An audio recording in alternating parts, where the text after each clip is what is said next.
Afinal, é perigoso, é arriscado utilizar um BEC, um UBEC, nos nossos aeromodelos? Vamos tirar esta dúvida hoje.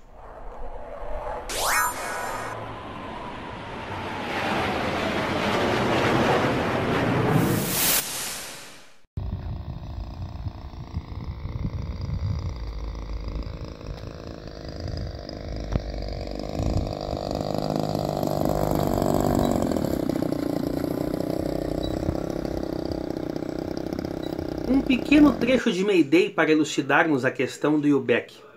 Em 1998, portanto pouco mais de 20 anos, no mês de setembro, um avião MD-11 da Swissair caiu no Oceano Atlântico depois de ter um incêndio catastrófico a bordo. Durante as etapas de investigação, cogitava-se que o inovador sistema de multimídia havia gerado uma sobrecarga no sistema elétrico e causado o incêndio. Esse sistema era inovador para a época, mas hoje, atualmente, principalmente nos voos de longa distância, voos transatlânticos, é comum nós termos na poltrona imediatamente à frente uma tela de LCD, onde ali eu tenho jogos, filmes, rádio, entretenimento em geral. Na época isto era inovador e digamos assim, upgrade da fiação teria sido feito, sendo esta a principal possibilidade. Mas ao final das investigações foi constatado que o incêndio não foi causado pelo sistema multimídia. O MD-11 ele tem 250 km de fiação, 250 mil metros de cabos elétricos espalhados ao longo da sua fuselagem, de toda a sua área. E esta fiação ela era presa por suportes metálicos ao longo do avião. Só que nos sucessivos pousos, decolagens, inclusive em voo de cruzeiro, é comum que algumas coisas vibrem dentro do avião e a fiação entrando em vibração começou a sofrer desgaste, fazendo com que a capa isolante ficasse exposta e em estando exposta, essa fiação entrou em contato, gerando um curto-circuito que desencadeou um superaquecimento, fogo, faísca, fumaça e vindo a danificar todos os sistemas elétricos da aeronave, inclusive desligando praticamente todo o painel dela, fazendo com que o avião ficasse inoperante. Mas o que tem a ver com o nosso UBEC que estamos falando? Acontece que o UBEC tem sido alvo aí nos grupos de praticamente exclusão. Não use o UBEC porque é mais uma coisa para dar problema. Não uso porque já me derrubou o avião. O BEC queimou e por aí vai. Vamos esclarecer isso para que quem quer utilizar sinta-se seguro. Primeiro temos que entender o seguinte: todo produto fabricado existe no processo de fabricação algumas pequenas falhas que em um lote de grandes quantidades vai ter uma margem de erro, uma margem que vai apresentar defeito. Isso é normal em qualquer sistema de produção. Não é à toa que estamos aí nos últimos anos com um número absurdo de recalls de carros que saem de fábrica e rapidamente é constatado alguma falha. Ponto 1 que eu vejo ser muito comum de ocorrer erro no UBEC. O pessoal pega o UBEC, por exemplo, de 15 amperes, esse aqui é um, inclusive eu já comentei isso num outro episódio. Esse número aqui, ó, 15 amperes, significa a capacidade máxima de corrente que esse componente pode alimentar. Então, somando aí todos os itens, servos, bateria, receptores, eu não posso exceder a capacidade máxima do UBEC. Este aqui, inclusive, está superdimensionado para um modelo treinador. 10 amperes estaria mais do que suficiente, falando de um produto de qualidade. Aí a qualidade é peculiaridade e escolha de cada um. Claro que num avião um pouco maior, um avião semi-escala, um avião escala, um avião acrobático, um avião de voo 3D, o consumo vai ser maior.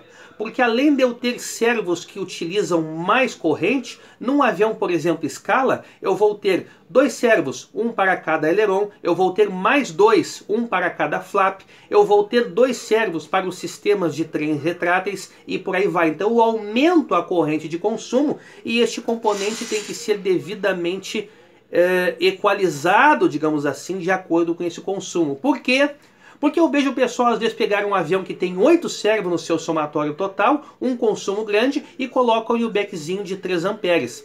E como é que eu fico sabendo qual é a corrente de consumo? Consulte o manual dos seus produtos, que lá vai ter tensão de alimentação, a faixa D, por exemplo, D 4,8 até 8 volts. Tu não pode ficar nem abaixo nem acima. Corrente máxima de operação. Se der, por exemplo, 500 mA, meio ampere, isso quer dizer que 4 servos já consomem 2 amperes. É uma coisa puramente matemática e de confiar naquilo que o fabricante está lhe passando.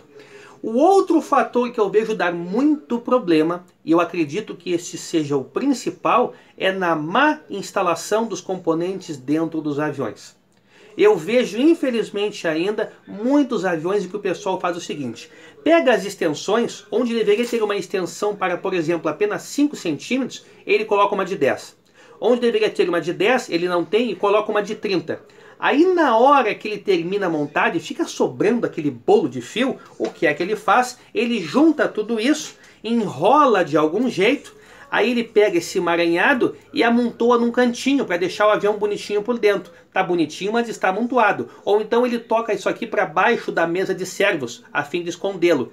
Esta fiação aqui, com o constante movimento do avião e vibrações, vai começar a entrar em atrito, vai gerar desgaste, poderá soltar um ou outro. Então isso aqui não se faz. Isso aqui tem que ser algo limpo. O que é uma instalação limpa?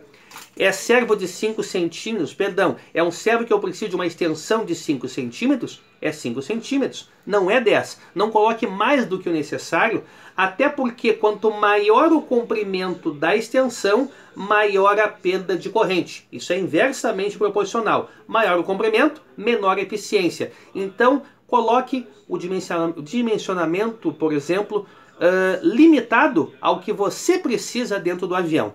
Ainda em tempo, se eu tenho aqueles aviões escalas, que são aviões que eu tenho que ter os servos dos profundores e do leme lá na cauda, obrigatoriamente eu vou ter que ter uma extensão longa. Então ela é dimensionada para isso. Uma extensão de 1 metro, às vezes 1,5 metro, 2, dependendo do tamanho do avião. Jamais deixe essa extensão solta. Eu já vi isso várias vezes. Ela fica assim, ó, fica mole dentro do avião. Aí conforme o avião se movimenta, só parado, ela já está vibrando. Isso gera fadiga, gera desgaste. Não acredita? Pega um clipe e começa a fazer isso aqui, ó. Tum, daqui a um pouco o clipe quebra. É o que vai acontecer aqui dentro. É o mesmo efeito. Claro que isso ao longo do tempo. Outra situação é não deixar ela solta, porque em assim estando, ela vai ficar se movimentando dentro do avião. Daqui a um pouco vai estar roçando em uma superfície áspera, cortante. Vai desgastar a fiação, vai desgastar aqui o isolamento e vai fazer com que a fiação entre em contato, gerando um curto-circuito. Aí o avião perde o controle, quebra, o cara não sabe o porquê. Aproveitando, falando de UBEC, eu recebi aqui um muito interessante e guardei especificamente para esse vídeo. Olha aqui, ó. Isso é um UBEC, é um display de monitoramento de tensão e é uma chave liga-desliga ao mesmo tempo. Então vamos lá. Eu vou pegar aqui uma bateria de lipo de 12 volts, vou conectar nele, tá? Já estava ligado, deixa eu desligar aqui. E aí eu tenho esse cenário, ó. Ponto 1, liguei. Ponto 2, uma chave muito robusta, muito forte, já utilizei, para mim funcionou muito bem. Tensão, está me dizendo que eu tenho dentro dessa bateria 12,5 volts. Então eu tenho um monitoramento visual da situação desta bateria. Atrás dele eu tenho uma chave mecânica que eu vou fazer a escolha de tensão de saída de 5,2 até 6 volts. Isso mesmo, 5,2 até 6 volts. Ele não mostra a tensão de saída, mostra apenas a tensão de entrada que está alimentando o sistema, certo? Um componente muito bacana, muito bem bolado, que evita inclusive algumas fiações extras, porque aqui, repetindo, eu tenho chave liga-desliga, o display de monitoramento e o próprio UBEC.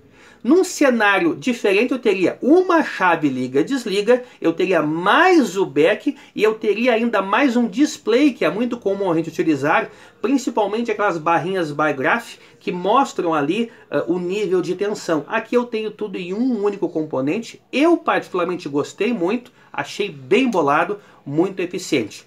Tá? Então assim, o UBEC não é de todo culpado. Repetindo, todo componente eletrônico pode apresentar defeito. Mas se nós seguirmos um correto sistema de instalação, de acomodação, prender a fiação adequadamente, estaremos minimizando ao máximo as possibilidades de falhas. Forte abraço e até o próximo encontro.